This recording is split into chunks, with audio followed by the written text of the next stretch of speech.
The prison gate slammed shut behind her, and that was when she saw him.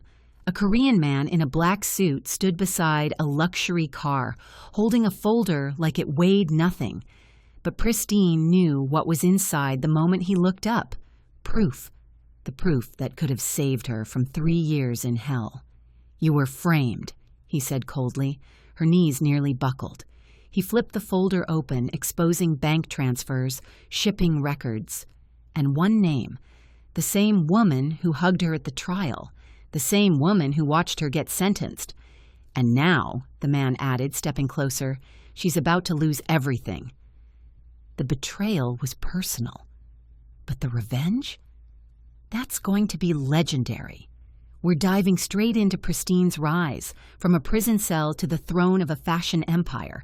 But before we go any further, I want to see who's watching this takeover. Drop your city and country in the comments right now. Let's see how far this story is traveling. And if you're ready to watch a snake get exactly what's coming to her, hit subscribe and turn on notifications, because you do not want to miss how this ends. The evidence sat in his hands like a loaded weapon.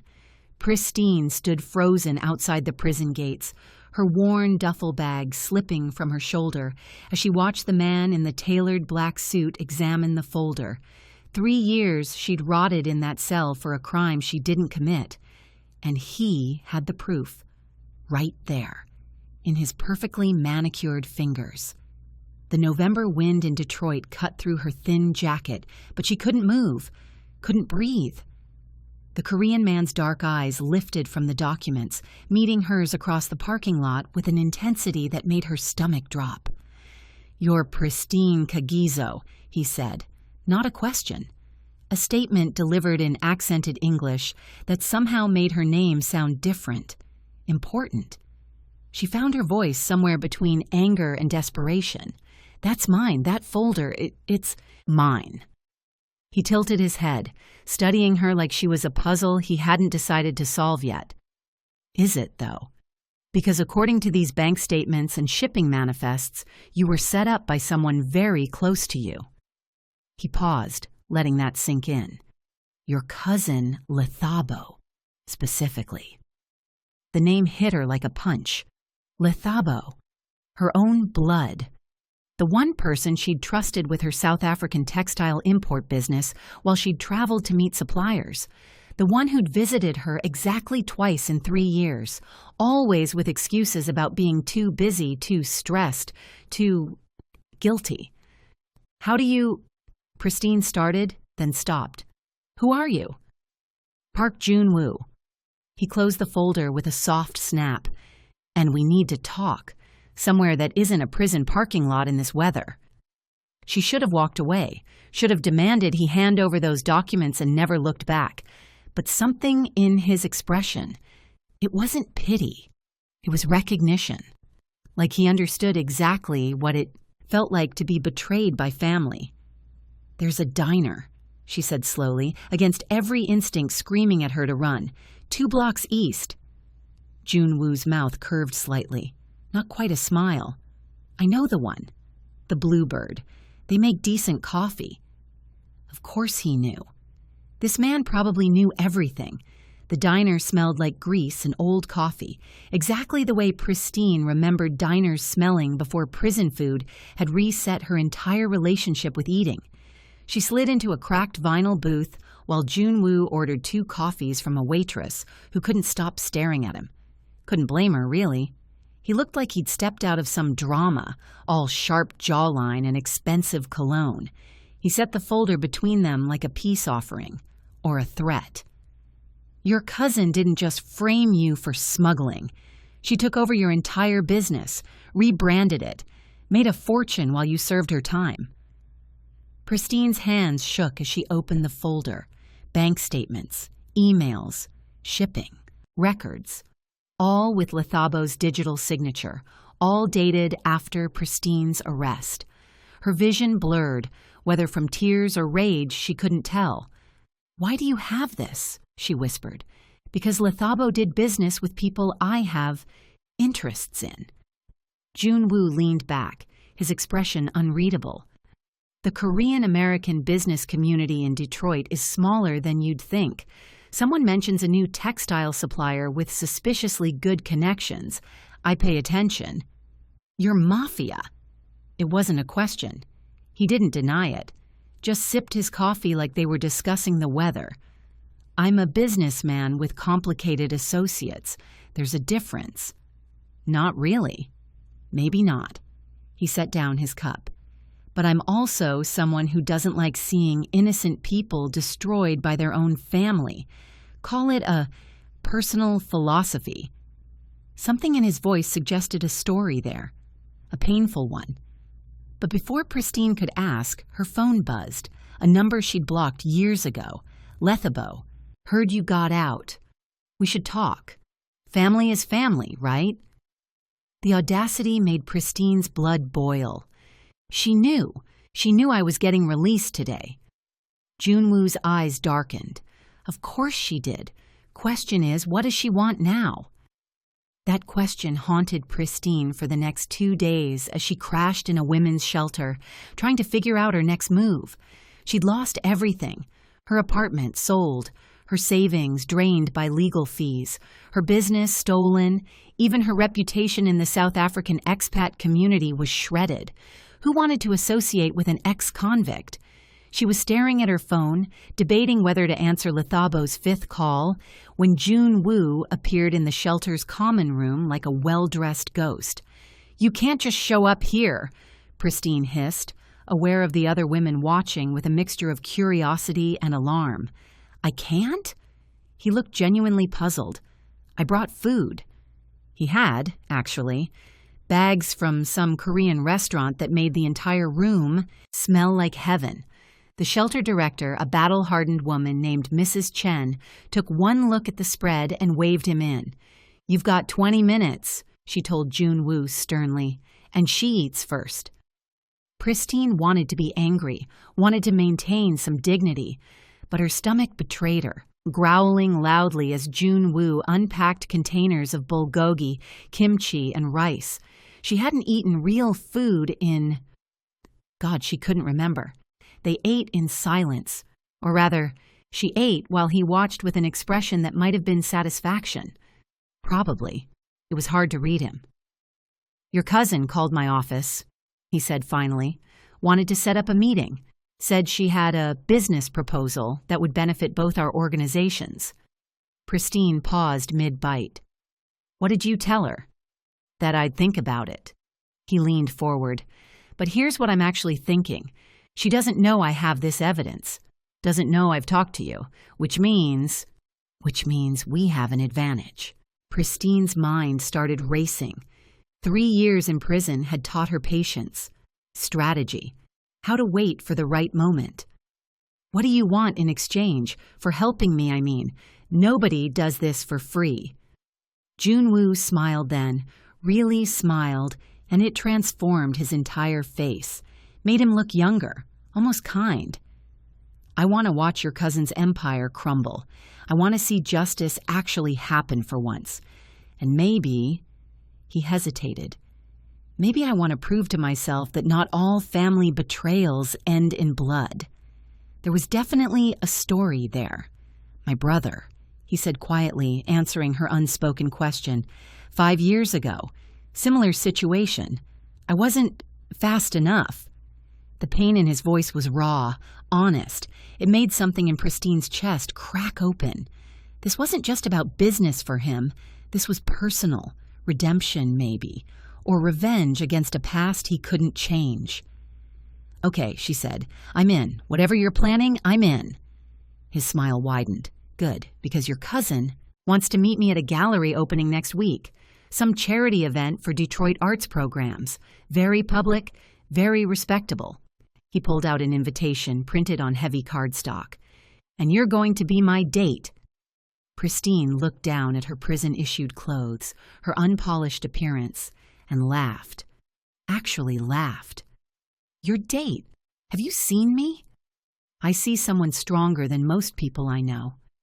Junwoo stood, gathering the empty containers. And I see someone who deserves a chance to reclaim what's hers. The rest is just Logistics. The logistics, apparently, involved a shopping trip that made Pristine's head spin. Junwoo picked her up 3 days later in a car that cost more than her entire former business. He drove them to a boutique in downtown Detroit, the kind of place with a doorman and champagne for customers. "I can't afford," Pristine started. "You're not paying." He opened her door. "Consider it an investment in our mutual goals. Besides, you can't face your cousin looking like, well, like an ex-convict?" "I was going to say, like someone she can underestimate." He guided her inside with a hand on her lower back, the touch surprisingly gentle. "Let's remind her who you really are." The boutique owner, an elegant woman named Patricia, took one look at Junwoo and snapped into action. Pristine found herself swept into a changing room, buried under dresses and shoes and accessories she'd never dreamed of owning. "Try the emerald one first," Junwoo called from outside. "It matches your undertones." "How do you even know about undertones?" Pristine shouted back, struggling with a zipper. "I have sisters, 4 of them. I learned about undertones in self-defense." That startled a laugh out of her. She managed to get the emerald dress on and stepped out, suddenly self-conscious. The dress hugged her curves, fell to just above her knees, made her skin glow in a way she'd forgotten was possible. Junwoo's expression shifted, softened. "Perfect," he said quietly. "That's the one." Patricia circled her like a shark, making small adjustments. "Shoes! We need shoes, and a bag, and jewelry, obviously." 2 hours later, Pristine stood in front of a full-length mirror, barely recognizing herself.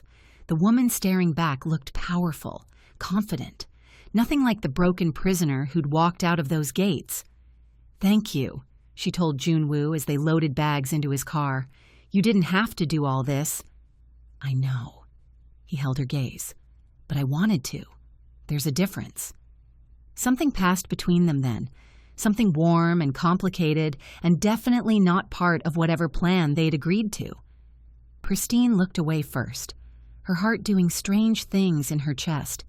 The gallery opening arrived faster than Pristine expected. She spent the evening getting ready in a hotel room Junwoo had insisted on booking. "You can't show up from a shelter, Pristine. Optics matter." She'd argued he'd won, mostly because he was right, but she'd never admit it out loud. Her phone rang as she was finishing her makeup. Letha-bo. Again. "You going to answer?" Junwoo's voice came from the suite's living room. Pristine took a breath and accepted the call. "Hello, Letha-bo."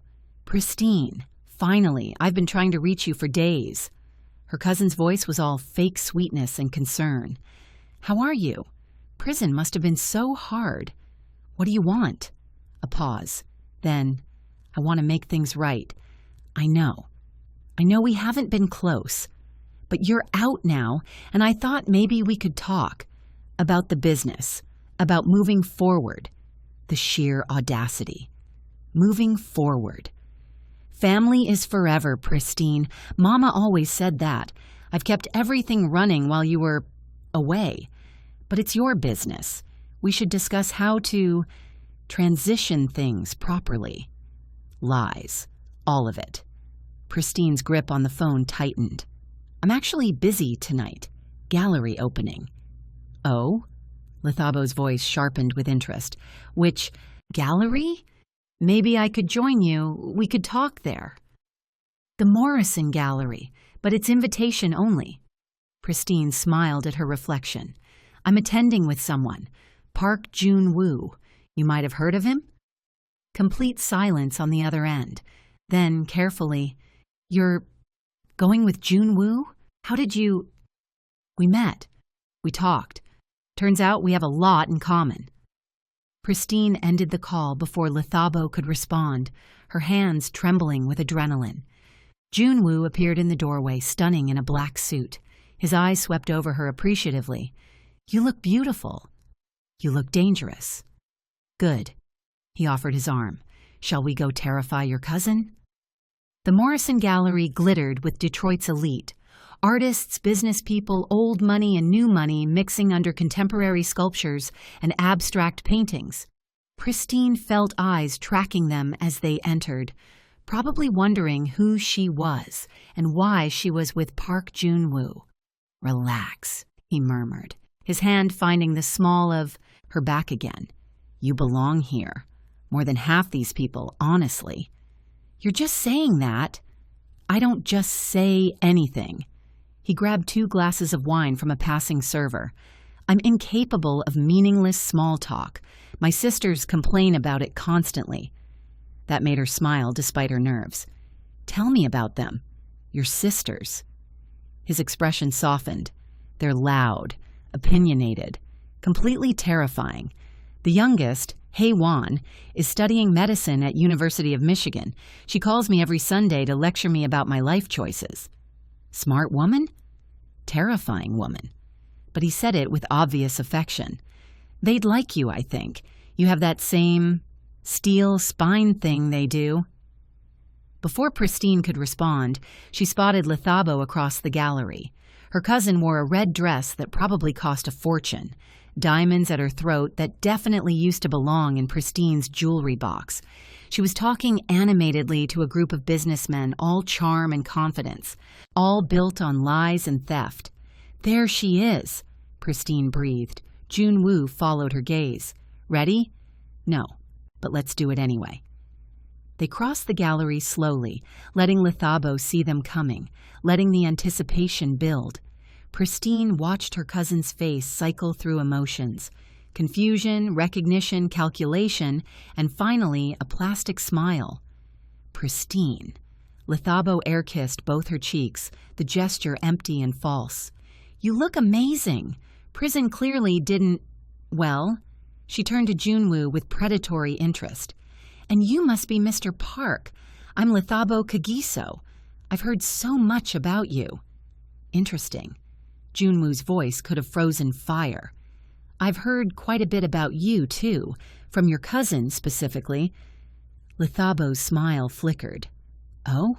I hope all good things." "Actually," Pristine said sweetly, "we were just discussing business practices, ethics in the textile industry. You know, all those fascinating conversations about intellectual property and fraud." The color drained from Lethabo's face. "I don't know what you—" "Don't you?" Jun-woo sipped his wine casually. "Because I have documentation that suggests otherwise. Very detailed documentation. Bank statements, emails, shipping manifests." He leaned in slightly. "Would you like to discuss it here, or somewhere more private?" Lethabo's eyes darted around the gallery, calculating escape routes. "This is ridiculous. Pristine, I don't know what lies he's been telling you, but—" "He's not lying." Pristine's voice was steel. "You framed me, took everything I built, let me rot in prison for 3 years while you played businesswoman with my company." "You can't prove—" "Yes," Jun-woo interrupted smoothly. "We can. The question is whether you'd like to handle this privately or if we should involve the authorities. Detroit's district attorney is actually here tonight. I could introduce you." Lethabo grabbed Pristine's arm, her manicured nails digging in. "You don't understand. I did what I had to do. The business was failing, you were traveling all the time, someone had to frame me for smuggling?" Pristine jerked free. "Had to steal everything? That was your solution? Girls, girls." An older man approached, his smile oily and familiar. Gregory Mensah, Lethabo's business partner, apparently. The one who'd testified against Pristine at trial, claiming she'd arranged the illegal shipments. "Let's not make a scene. This is a charity event after all." Jun-woo's expression went arctic. "Mr. Mensah, interesting seeing you here. Tell me, does the gallery board know about your involvement in customs fraud? Or should I have my lawyers draft something official?" Gregory's smile faltered. "I have no idea what you're implying." "I'm not implying anything. I'm stating facts." Jun-woo pulled out his phone, tapped a few times, then turned the screen toward Gregory. These are your signatures on falsified customs documents, your bank accounts receiving kickbacks from shell companies, your emails coordinating the entire operation." He looked at Lethabo. "And yours too, of course. You weren't as careful as you thought." The small crowd around them had grown silent, listening. Pristine felt eyes boring into them from every direction. This was more public than she'd planned, more explosive. But maybe that was better. Maybe Lethabo deserved to be exposed in front of everyone she'd schmoozed and manipulated. "How dare you?" Lethabo hissed, but her voice shook. "You have no right." "I have every right." Pristine stepped closer. "You took 3 years of my life, my reputation, my business, everything I worked for, and now I want it back. The business is mine now, legally mine. You can't just—" "Actually," Junwoo interjected, "ownership obtained through fraud can be challenged in court. My lawyers are very good at what they do, very thorough." Gregory grabbed Lethabo's elbow. "We should go, now." But Lethabo wasn't done. Her eyes filled with tears, the fake kind she'd always been able to produce on command. "How can you do this? We're family, Pristine. I was trying to protect you, trying to keep everything running." "By framing me for your crimes?" Pristine's voice rose despite her best efforts. "By letting me go to prison? You were always so perfect." Lethabo spat, the mask finally cracking. "Perfect grades, perfect business, everyone loved you. Mama loved you more, even though I'm her actual daughter. So yes, maybe I saw an opportunity and took it. Maybe I wanted something that was mine for once, instead of living in your shadow." The honesty, finally, was more shocking than the lies. Pristine stood there, processing the depth of her cousin's resentment. Years of jealousy and competition she'd never fully seen. Family poison that had festered until it exploded into betrayal. "You need help," Pristine said quietly. "Professional help. Because this is sick, Lethabo." "Save your pity." Lethabo straightened, pulling free from Gregory's grip. "Fine. You want the business back? Take it. It's nothing but debt and angry suppliers anyway. I got what I needed from it already." She smiled, sharp and bitter. "You always did love struggling, Pristine. Enjoy." She swept out of the gallery with Gregory scrambling after her, leaving Pristine standing there feeling somehow hollow despite the victory. This was what she'd wanted, wasn't it? Confession, justice. Her business returned. So why did she feel so empty? Junwoo's hand found hers, squeezing gently. "Come on, let's get out of here." They left through a side exit, escaping the whispers and stares. The November air hit Pristine's face like a slap, grounding her back in reality. She'd confronted Lethabo, exposed the truth, won. So why did her chest feel tight? "Hey." Junwoo turned her to face him, his hands on her shoulders. "Breathe. Just breathe." "I thought I'd feel better," Pristine admitted. "Thought justice would feel good. But it just feels sad." "That's because you're a good person." He brushed a strand of hair from her face, the gesture tender. "Bad people don't mourn the loss of toxic family. They just move on." "Is that what you did? With your brother?" His jaw tightened. "No, I burned everything to the ground trying to save him. It didn't work." He paused. "That's why I wanted to help you. To prove that sometimes justice actually happens. Sometimes the innocent person wins." Pristine looked up at him. This complicated man who'd appeared in her life like fate's twisted gift. "Thank you. For everything. I couldn't have done this without—" "Yes, you could have." He smiled slightly. "But I'm glad you didn't have to." They stood there in the cold, something shifting between them. Something that had nothing to do with revenge or justice or family betrayal. Something warm and terrifying and new. Junwoo's phone buzzed. He checked it, frowned. My associate says Lithabo and Gregory just met with the Kozlov brothers. Who? Russian mob, Detroit branch. His expression darkened. They handle enforcement, intimidation, nothing I can't handle, but it means your cousin isn't going down quietly. Pristine's stomach dropped. You think she'll come after us? I think she'll try something desperate. People like her always do.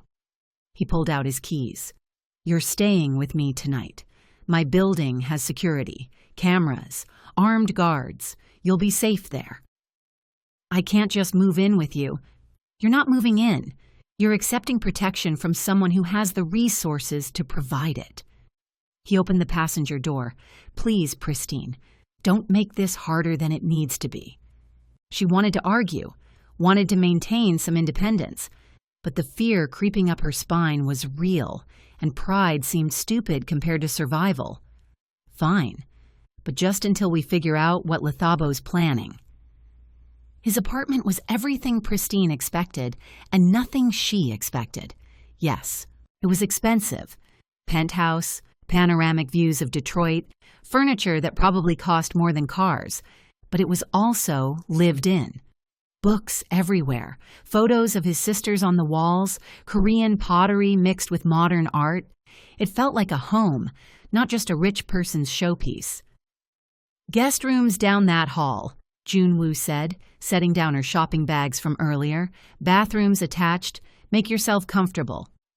Pristine wandered through the space, drawn to a photo on the mantel. Junwoo with 4 young women, all laughing, all clearly related. Your sisters? Yeah, that was taken at Haiwan's high school graduation, 3 years ago. He came to stand beside her. Before everything with my brother, before I became this. What happened? Pristine asked softly. With your brother, I mean. You don't have to tell me if... Park Min-ho. Junwoo's voice was heavy. My younger brother. He got involved with the wrong people, owed money he couldn't pay. I tried to fix it, tried to negotiate, but they wanted to make an example. He paused. I found him too late.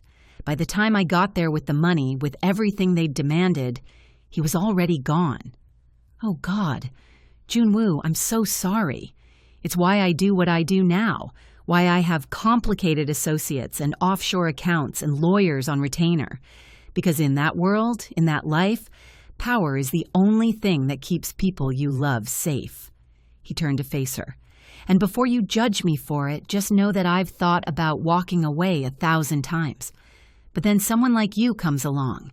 Someone innocent getting destroyed by people with power, and I remember why I built all this in the first place. Pristine's throat tightened. You're not what I expected. What did you expect?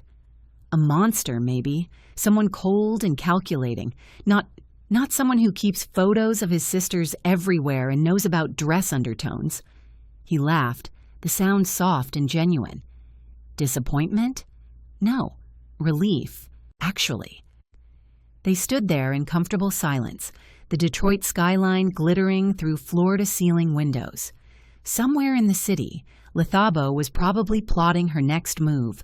Somewhere, danger was brewing. But right now, in this moment, Pristine felt safer than she had in years. You should sleep, Junwoo said eventually. Tomorrow we meet with my lawyers, start the process of reclaiming your business officially. It'll be a long day. Junwoo? Pristine caught his hand as he turned to leave. Why are you really doing this? The truth. He looked at their joined hands, then up at her face. Because Minho deserved someone to fight for him, and he didn't get it. Because you deserve justice, and I can help make that happen. And maybe... He squeezed her fingers gently. Maybe because I want to prove that not everyone with power uses it to hurt people. He lifted her hand to his lips, pressing a soft kiss to her knuckles that sent warmth flooding through her entire body. Sleep well, Pristine. Then he was gone, leaving her standing there with her heart racing and her mind spinning and absolutely no idea how to process whatever was happening between them. The next morning arrived with coffee delivered to her room and a note in neat, handwriting. Lawyer meeting at 10. Dress comfortable. J.W. Pristine found him in the kitchen making breakfast, which was possibly the most surreal thing yet. This man, who probably had people to cook for him, was personally scrambling eggs and frying bacon, like it was completely normal. "You cook," she observed. "I eat, therefore I cook." He plated the food with surprising skill. My mother insisted all her children learn basic life skills, probably because she knew what kind of chaos we'd each end up causing. "Does she know about your business?" "My mother knows everything, sees everything. It's terrifying." He set a plate in front of her. "She also wants to meet you." Pristine nearly choked on her coffee. "What? Why?" "Because I mentioned you to Hei Wan, who mentioned you to our mother, who now thinks I'm dating someone and won't rest until she's thoroughly interrogated you." He said this completely deadpan. "Korean mothers are relentless. But we're not actually dating." "I know that, you know that, but try explaining it to my mother." He sat across from her. "Fair warning, she'll probably show up unannounced at some point. It's her way." The lawyer meeting was simultaneously boring and empowering. 3 hours of legal jargon that basically boiled down to, yes, they could prove fraud, yes, they could reclaim the business, yes, Lethabo was completely screwed. Pristine signed so many documents her hand cramped. "This will take time," the head lawyer explained. "A woman named Patricia Kim, who looked like she could eviscerate someone with paperwork alone. Months, possibly. But we have an airtight case. Your cousin will likely try to settle before it goes to trial." "I don't want a settlement," Pristine said firmly. "I want the truth on record. I want my name cleared officially." Patricia smiled. "Good. I like clients with spines. We'll push for a full trial, complete public record." She glanced at Jun Woo. "This will get messy. You prepared for that?" "Always am," he replied calmly. That afternoon, Jun Woo insisted on taking Pristine out. "You've been stressed for 3 years straight. Time for something fun, normal, human." "What did you have in mind?" "Bowling." She stared at him. "Bowling? You bowl?" "Badly, hilariously badly. It's very humbling." He grinned. "Come on, trust me." The bowling alley in Dearborn was exactly the kind of place Pristine would never have imagined Park Jun-woo frequenting. Neon lights, sticky floors, the smell of fried food and shoe spray. But he walked in like he owned it, got them a lane, and proceeded to demonstrate the world's worst bowling form. His first ball went straight into the gutter. His second hit only 1 pin. By the third frame, Pristine was laughing so hard she could barely stand. "This is painful to watch," she gasped between giggles. "I warned you." But he was grinning too, completely unself-conscious about his terrible performance. "Your turn. Show me how it's done." Pristine picked up a ball, lined up her shot, and sent it straight down the lane. Strike. She turned back to Jun-woo with exaggerated smugness. "Like that? Show off." They played 3 games. Pristine won all 3 by embarrassing margins. But somewhere between frames, between teasing and laughter and terribly greasy nachos, something shifted. The weight Pristine had been carrying for 3 years. It lightened. Not gone, maybe never fully gone, but lighter. "Thank you," she said as they turned in their shoes. "I needed this, needed to just be normal for a while." Jun-woo's expression softened. "You're not normal, though. You're extraordinary, strong and brave and incredibly good at bowling." "Flattery will get you nowhere." "Good thing I'm sincere, then." He reached out, tucking a strand of hair behind her ear. The gesture was becoming familiar, intimate in a way that made Pristine's stomach flutter. "Come on. One more stop before we head back." The one more stop turned out to be a Korean grocery store in a neighborhood Pristine had never explored. Jun-woo navigated the aisles with the confidence of someone who'd been coming here since childhood, pulling down ingredients and explaining them in a mix of English and Korean. This is gochugaru, Korean red pepper flakes. This is doenjang, fermented soybean paste. And this, he held up a package reverently, is the good instant ramyeon, not the cheap stuff. Pristine followed him, amused and charmed by how animated he became surrounded by familiar foods. You really love this stuff. It's home. He added sesame oil to their growing basket. No matter how long I've lived in Detroit, no matter how American I try to be sometimes, this is home. I get that. Pristine picked up a package of dried cassava leaves, recognizing them from her childhood in South Africa. My mom used to make stew with these. Haven't had it in years. Then we're making it tonight. Junwoo grabbed the package. What else do you need? They spent the next hour shopping together, swapping stories about family recipes and childhood food memories. Junwoo's mother apparently made the best kimchi jjigae in Michigan. Pristine's grandmother had been famous for her bunny chow. By the time they checked out, they had enough ingredients for a week. Back at the apartment, they cooked together. Junwoo worked on some kind of Korean stew, while Pristine attempted to recreate her mother's cassava dish from memory. They moved around each other in the kitchen like they'd done this 100 times, passing ingredients and tasting each other's food and arguing good-naturedly about spice levels. That's too much pepper, Junwoo warned. No such thing as too much pepper. You're going to regret that. She didn't regret it. The food turned out perfect, spicy and comforting and tasting like memories she'd tried not to think about in prison.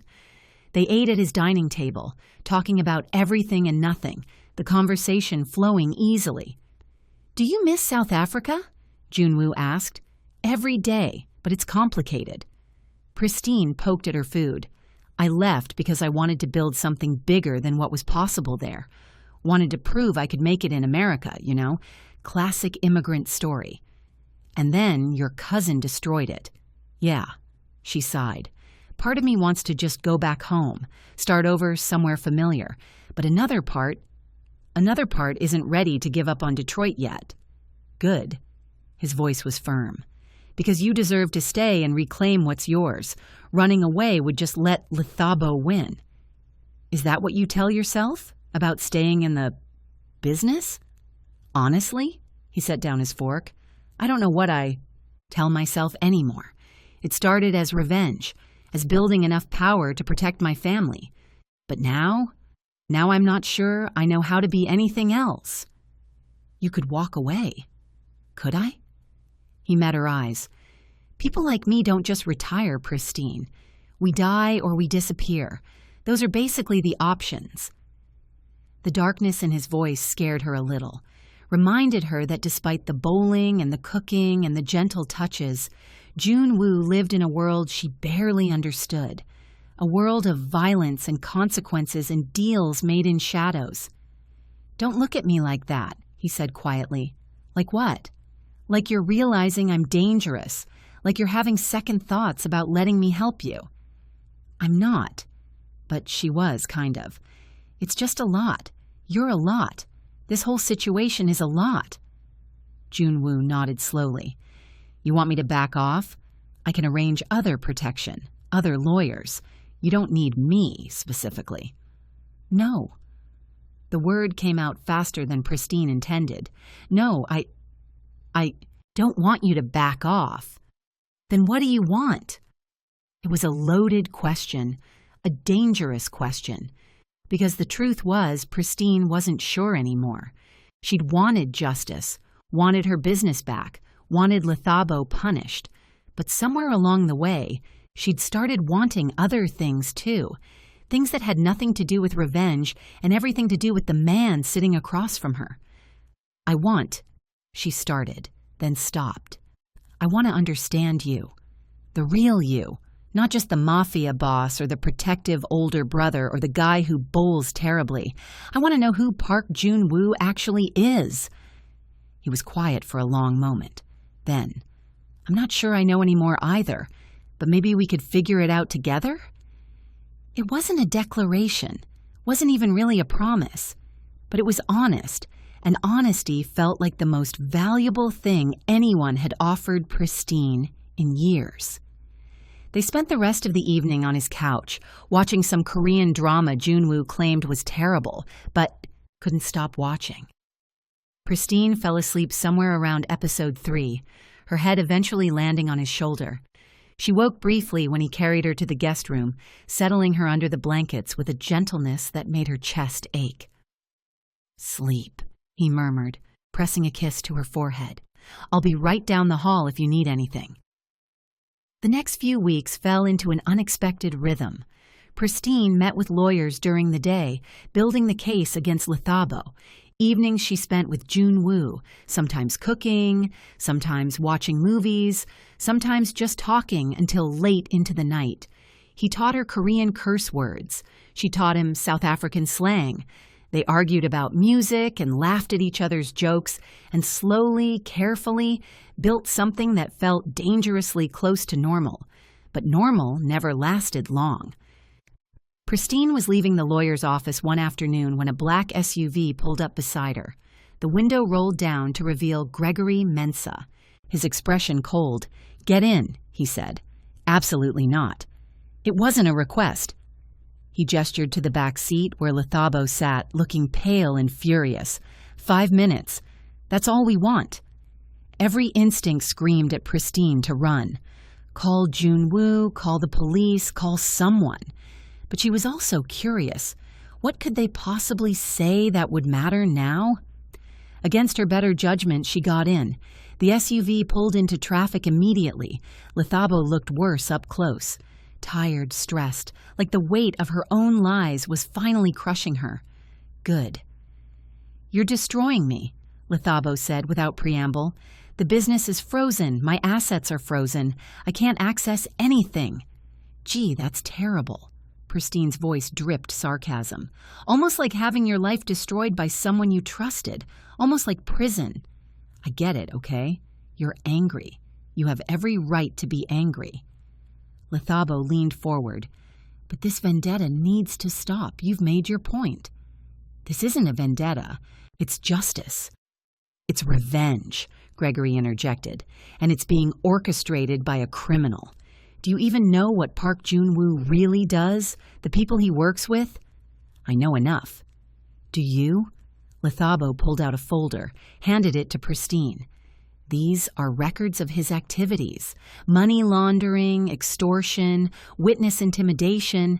He's not some hero, Christine. He's using you." Christine opened the folder despite herself.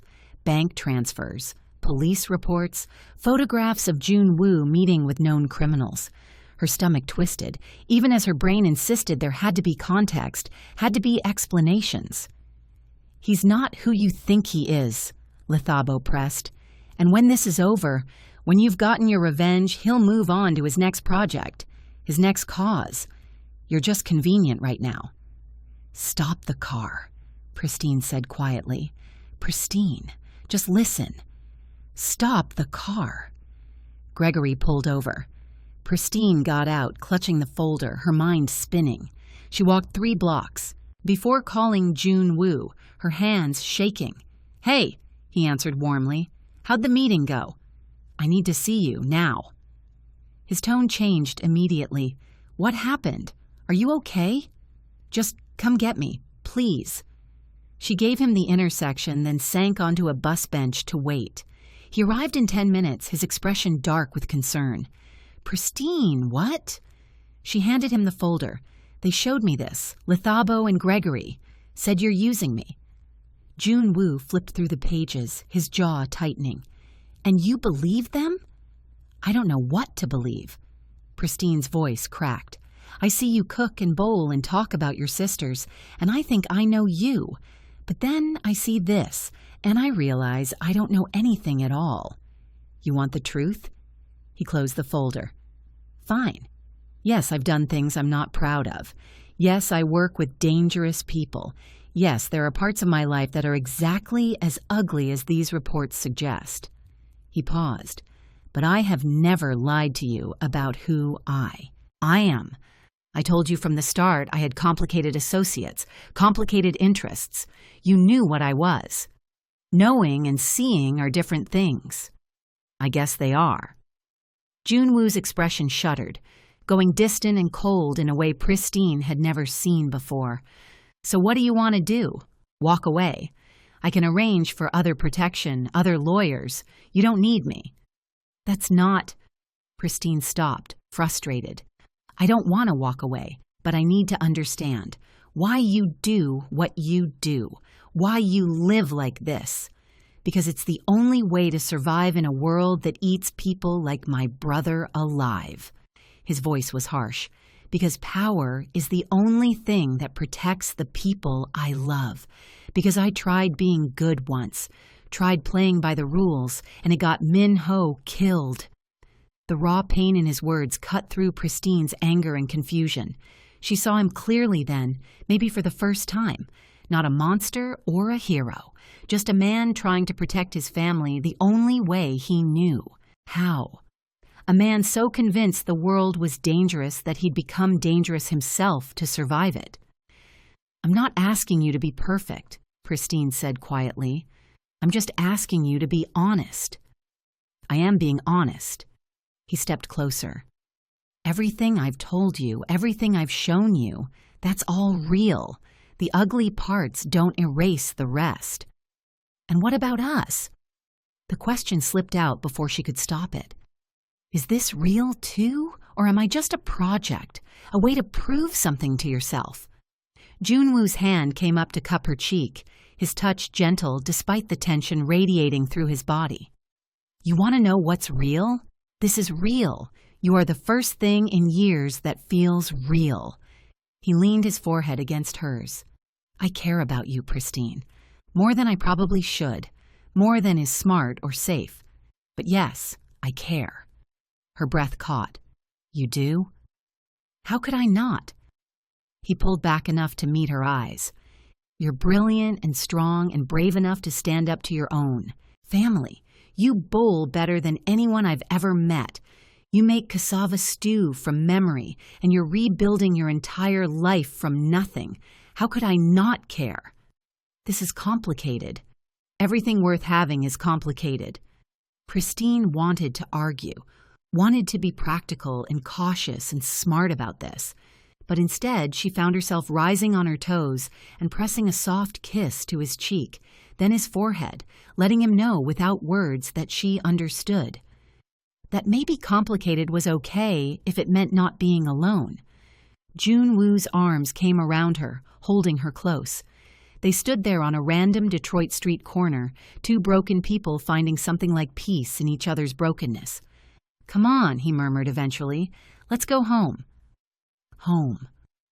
The word settled into Pristine's chest like it belonged there. Like maybe, despite everything, she'd found somewhere she fit. But that peace shattered 2 days later when Pristine woke to find Junwoo gone and a note on the kitchen counter. Had to handle something. Stay inside, serious. JW, she tried calling him. Voicemail, tried texting. Nothing. By noon, worry had morphed into fear. Something was wrong. She could feel it. The knock on the door made Pristine jump. She checked the security camera, expecting trouble. Instead, she found a tiny Korean woman who couldn't have been taller than 5 feet, wearing a designer coat and the most intimidating expression Pristine had ever seen. Junwoo's mother. Had to be. Pristine opened the door cautiously. "Mrs. Park? So you are real." The woman swept past her into the apartment, examining everything with sharp eyes. Hae-won said Junwoo was being secretive. Now I see why. "I'm sorry, but Junwoo isn't here right now. I know where my son is. He's cleaning up a mess." Mrs. Park settled onto the couch like she owned it. "Your cousin hired the Kozlov brothers to intimidate you. They made a mistake and came after Junwoo instead. Now he's negotiating their retirement." Pristine's blood went cold. "Is he hurt?" "My son doesn't get hurt. He gives hurt." Mrs. Park gestured for Pristine to sit. "But we should talk while he's busy. Mother to whatever you are to him." "I don't know what I am to him." "Then you're an idiot." Mrs. Park's bluntness was startling. "My son doesn't bring women home, doesn't cook for them or teach them Korean curse words or look at them like they're precious. So either you know what you mean to him or you're deliberately not seeing it. Pristine sank onto the opposite couch, overwhelmed. It's complicated. Life is complicated. Love is simple. Mrs. Park pulled out her phone. He showed me your business plan, the one you wrote in prison. Very impressive, very ambitious. How did he found it in the court records, had it analyzed by business consultants? They said it was brilliant. She looked up. So why are you just taking back what was stolen? Why not build something bigger? The question caught Pristine off guard. She'd been so focused on reclaiming her old business that she hadn't thought beyond it. I don't know if I can build bigger. Everything I had got destroyed. Everything you had built in your 20s got destroyed, Mrs. Park corrected. You're older now, smarter. You've survived prison and betrayal and my son's terrible cooking. Surely you can survive starting fresh. Your son's cooking is actually pretty good. He learned from YouTube. It's embarrassing. But she smiled slightly. My point is, you're thinking too small. Your cousin stole a textile import business. Fine. Build something she could never touch. Build an empire. With what money? What connections? I have nothing. You have June Woo, and whether you realize it or not, that means you have the entire Park family. Mrs. Park stood. I'm investing in your new venture, whatever it is. Call it a mother's intuition about future family. Future what? I know my son. He's already decided you're IT. He's just waiting for you to catch up. She headed toward the door, then paused. Fair warning. The Park family is loud and opinionated, and we will meddle in your life constantly. If you can't handle that, walk away now. Then she was gone, leaving Pristine sitting there with her mind reeling and her phone buzzing. June Woo finally calling back. Are you okay? She demanded immediately. I'm fine, little bruised, but fine. His voice sounded tired. Sorry I disappeared. The Kozlovs needed a very clear message about who's off limits. Your mother was just here. Silence. Then, oh God, what did she say? That I should build an empire, that you're terrible at cooking, that the Park family is going to meddle in my life constantly. Pristine paused. She also implied you've decided I'm IT, whatever that means. More silence. Then carefully, she's not wrong. Pristine's heart stuttered. June Woo. I know it's fast, I know it's crazy, but yeah, Pristine, you're it for me. He sighed. I wasn't planning to say this over the phone, but apparently my mother has other plans. I care about you. More than care. I'm falling for you hard enough that it scares me, and I'm not easily scared. You're falling for me. Is that okay? Pristine thought about the past few weeks, the bowling and cooking and late-night conversations, the way he looked at her like she mattered, the way he'd fought for her without asking for anything in return, the way her chest felt lighter when he was around and hollow when he wasn't. Yeah, she said softly, that's okay, because I'm falling for you too. She heard his sharp intake of breath. Yeah? Yeah. Even though you're dangerous and complicated and your mother is terrifying. She is terrifying, he laughed, the sound warm and relieved. I'm coming home. We need to talk about everything, about what this means. What does it mean? It means I'm yours if you want me. Complicated associates and ugly history and terrible bowling skills included. Pristine smiled despite everything. I want you, all of it. Good. Stay inside until I get there. And Pristine? His voice softened. Thank you for not running. Thank you for giving me a reason to stay. June Woo arrived home 2 hours later, sporting a bruised jaw and torn shirt, but otherwise intact. Pristine met him at the door, her hands immediately going to his face to examine the damage. You should see the other guys, he joked weakly. This isn't funny. You could have been killed. But I wasn't. He caught her hands, pressing kisses to her palms. I'm fine. They're handled. You're safe. That's all that matters. What did you do to them? Nothing they didn't deserve. His expression went dark. They came after you, Pristine. Threatened to hurt you to get to me. That's not something I take lightly. The protective edge in his voice shouldn't have been attractive.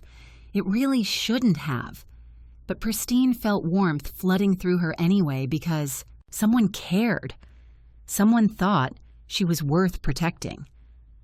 Your mother wants to invest in my new business, she said, changing the subject before emotions overwhelmed her. Of course she does. She's already planning our wedding, probably. What? I'm kidding, mostly. He pulled her toward the couch. But she's right about one thing. You should think bigger. Your cousin stole your old business? Fine. Build something new, something better. Everyone keeps saying that like it's simple. It's not simple, but you're capable of it. Junwoo's fingers threaded through hers. And you don't have to do it alone. You have me, my family, my resources, whatever you need. I can't just take from you. You're not taking, I'm offering. He lifted her hand to his lips, kissing her knuckles gently. Let me help you, Pristine. Let me be part of whatever you build next. Why? Why do all this for me? Because I love you. The words hung in the air between them, simple and terrifying and real. Pristine stared at him, her heart pounding so hard she thought it might explode. You love me, she repeated. Yeah. Junwoo cupped her face. I love you, the way you fight for yourself, the way you haven't let prison or betrayal break you, the way you laugh at my terrible bowling. I love all of it. This is crazy. We've known each other for less than 2 months. So? Sometimes you just know. His thumb brushed her cheek. Tell me I'm wrong. Tell me you don't feel it, too. But Pristine couldn't tell him that, because she did feel it. This terrifying, overwhelming thing growing between them. This sense that despite all the chaos and complications, they fit. I love you too, she whispered. I don't know when it happened, but I do. I love you. Junwoo's smile was brilliant, transforming his entire face. He leaned in slowly, giving her time to pull away. But Pristine didn't pull away. She met him halfway, her lips finding his in a kiss that was soft and sweet and perfect. When they finally broke apart, both slightly breathless, Junwoo rested his forehead against hers. So what now? Now? Pristine smiled. Now we figure out the rest together. The trial against Lithabo and Gregory took 3 months to prepare and 2 weeks to execute. Patricia Kim destroyed them with methodical precision, laying out evidence of fraud, embezzlement, and perjury. The jury took less than 4 hours to reach a verdict, guilty on all counts. Pristine sat in the courtroom as the verdict was read, Junwoo's hand steady in hers. She watched Lithabo's face crumple, watched Gregory's lawyer scramble to negotiate plea deals. Justice, finally. Real justice. How do you feel? Junwoo murmured as they left the courthouse. Relieved, vindicated, free. Pristine squeezed his hand, ready to move forward. And she was. With Junwoo's support and Mrs. Park's investment, Pristine launched a new company. Not just textile imports, but a full sustainable fashion brand connecting African artisans with American markets. It was ambitious, risky, everything her original business should have been.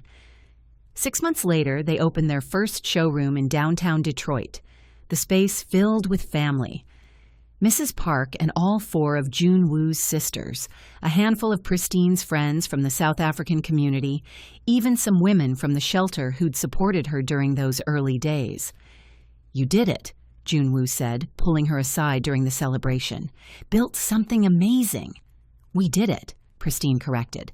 I couldn't have done any of this without you. You could have, but I'm glad you didn't have to. He pulled a small box from his pocket, his expression nervous. Speaking of building things together, Pristine's breath caught. Junwoo, I know we've only been together 8 months. I know it's fast, but I also know that I want to spend the rest of my life making you laugh and burning dinner together and supporting whatever crazy, brilliant ideas you come up with next." He opened the box to reveal a simple, elegant ring. "Marry me, Pristine. Build a life with me." She should have been cautious, should have thought it through. But looking at this man who'd fought for her, believed in her, loved her through everything, caution seemed ridiculous. "Yes," she said, laughing through happy tears. "Yes, I'll marry you." Junwoo slipped the ring on her finger and kissed her forehead, her cheeks, her hands, his own eyes suspiciously bright. Around them, his sister started screaming with excitement, while Mrs. Park just nodded knowingly, like she'd predicted this months ago. Maybe she had. That night, lying in bed with Junwoo's arms around her, Pristine thought about the journey that had brought her here. Prison. Betrayal. A mysterious man with a folder of evidence and a complicated past. Love growing from the ashes of everything she'd lost. "What are you thinking about?" Junwoo murmured sleepily. "That sometimes the worst things lead to the best things. That finding you was worth everything I went through to get here." She turned to face him. "That I'm happy. Really, truly happy." "Good." He kissed her forehead. "That's all I want. Your happiness." "What about your happiness?" "You are my happiness." He pulled her closer. "You and whatever empire we're building next. Speaking of which, my mother has ideas about expansion into European markets." Pristine laughed. "Of course she does." They talked until sleep claimed them, making plans and dreaming dreams and building a future together. And somewhere in Detroit, in a prison cell, Lithabo probably lay awake consumed by regret and bitterness. But Pristine didn't think about her anymore. Didn't waste energy on anger or hurt. She'd found something better than revenge. She'd found healing, love, home, and that was worth everything. 2 years later, Pristine stood in a chapel in Detroit surrounded by flowers and family, wearing a dress she'd designed herself using fabric from South African artisans. Junwoo waited at the altar looking nervous and happy and absolutely perfect in his suit. "You ready?" Mrs. Park asked, appearing at Pristine's elbow to walk her down the aisle. More than ready. They'd insisted on a small wedding, despite Mrs. Park's protests. Just close family and friends, simple and meaningful, theirs. As Pristine walked toward Junwoo, she caught his expression, awe and love and complete certainty, like she was the most precious thing in his world. The ceremony was beautiful, traditional Korean elements mixed with South African customs, creating something uniquely them. When it came time for vows, Junwoo's voice cracked with emotion. "Pristine, you walked out of prison and into my life like fate itself. You taught me that strength isn't just about power or control. It's about getting up when life knocks you down. It's about building something beautiful from broken pieces. I promise to spend every day proving I'm worthy of your love, to support your dreams, to burn dinner with you and let you win at bowling and build whatever empire you dream up next." Pristine's own vows were simpler. "Junwoo, you saved me when I needed saving most. But more than that, you believed in me. You saw who I could become and helped me become her. I promise to love you through complicated and dangerous and whatever life throws at us, because you're my home, my family, my forever." They exchanged rings, kissed sweetly, and stepped into their new life together, accompanied by cheers from everyone they loved. At the reception, Haewon gave an embarrassingly thorough speech about Junwoo's terrible dating history before Pristine. Mrs. Park cried openly while pretending not to. Friends from the fashion industry mixed with Junwoo's mysterious business associates, creating the world's strangest but somehow perfect wedding party. "Happy?" Junwoo asked, pulling Pristine onto the dance floor. "Deliriously." She rested her head against his chest, though your sister's speech was mortifying. She's getting revenge for all the times I embarrassed her in high school. I deserve it." He kissed the top of her head. "Thank you, by the way." "For what?" "For taking a chance on a dangerous man with complicated associates and a terrible bowling average. For building this life with me. For being you." Pristine looked up at him, her heart so full it ached. "Thank you for finding me outside that prison, for having that folder, for giving me a reason to believe in good things again." "Always," he promised. "I'll always be your reason." They danced under string lights in a Detroit ballroom, two people who'd found each other through chaos and built something beautiful together. Around them, family laughed and celebrated. Outside, the city lights twinkled like promises. And somewhere far away, in a cell or free but broken, Lethabo lived with her choices, while Pristine lived with hers. Justice, love, healing, hope. The best revenge was living well, and Pristine had never lived better.